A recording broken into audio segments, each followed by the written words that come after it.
دنیا میں نا پریشانیوں کے بہت سارے علاج ہیں۔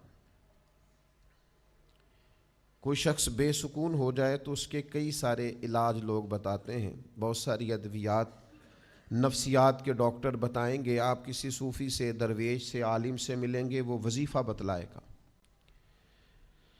کچھ لوگ آپ سے یہ کہیں گے کہ یہ پڑھا کریں، اس کا ورد زیادہ کیا کرے، سکون ہوگا۔ یہ ساری باتیں درست ہیں، سارے علاج ہیں۔ پریشانی کا، بے چینی کا، بے قراری کا، ڈپریشن کا، انزائٹی کا، ذہنی دباؤ کا ایک علاج میں بھی آپ کو بتانے لگا ہوں، ایک حل میں بھی عرض کرنے لگا ہوں۔ اور میں جو حل عرض کرنے لگا ہوں، میں بڑے تجربے کے بعد، بڑی غور و غوض کے بعد، کوئی جذباتی بات نہیں، کوئی خطیبانہ جملہ نہیں، کوئی کسی ادیب کا تراشا ہوا کلمہ نہیں، کوئی کسی شاعر کی بات نہیں، بڑی سمجھ کے ساتھ، بڑی غور کے ساتھ عرض کر رہا ہوں۔ جس کو بڑی ٹینشن رہتی ہو نا، انزائٹی ہوتی ہو، ذہنی دباؤ ہو، ڈپریشن ہو، بلا وجہ بے چین ہو، وہ میرے نبی پاک علیہ السلام کی شانیں بیان کیا کرے، حضور کی شانیں سنا کرے، نبی پاک کے جو فضائل ہیں نا قرآن پاک میں، وہ سنا کرے۔ آپ کو پتہ ہے خوشامد بری چیز ہے، لیکن اپنی تعریف سن کے بھی کبھی کبھی نا بندے کا دل، چلیں آپ اس کو تعریف نہ کہیں، وہ شاید ٹھیک نہیں ہوگا، حوصلہ افزائی کہہ لیں۔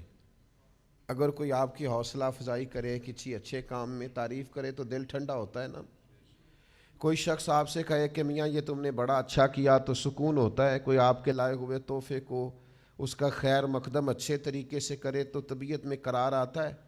تو کوئی آپ کی تعریف کر دے، آپ کے والد کی تعریف کر دے، آپ کے قبیلے کی تعریف کر دے، آپ کے بچوں کی تعریف کر دے، آپ کے پڑھائے ہوئے شاگرد کی تعریف کر دے، آپ کی بنائی ہوئی عمارت کی تعریف کر دے، آپ کے کہے ہوئے شعر کی تعریف کر دے، کوئی بھی آپ سے وابستہ چیز کی تعریف کر دے، آپ کے کیے ہوئے کسی کام کی تعریف کر دے تو دل ٹھنڈا ہوتا ہے۔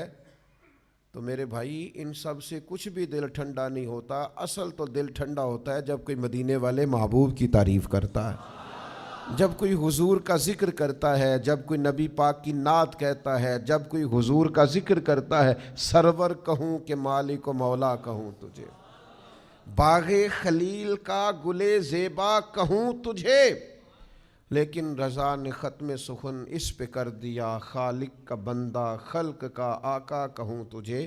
حضور کی شانوں سے دل ٹھنڈا ہوتا ہے، اور یہ مستقل وظیفہ رہا ہے اولیاء اللہ کا، یہ مستقل وظیفہ ہے صوفیاء کا۔ آپ کو پتہ ہے جن لوگوں نے سیرت کی کتابیں لکھی ہیں وہ زیادہ سکون میں کیوں تھے؟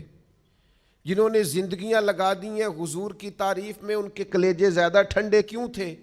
اس لیے کہ حضور کا تذکرہ دل کو فرحت بڑی دیتا ہے، سکون بڑا دیتا ہے۔ کسی اور کی بھی بندہ تعریف کرے تو لوگ کہتے ہیں اسے کوئی لالچ ہے، اور اگر بندہ حضور کی تعریف کرے تو اچھا، اس کا مزہ بڑا آتا ہے، اس کا لطف بڑا آتا ہے۔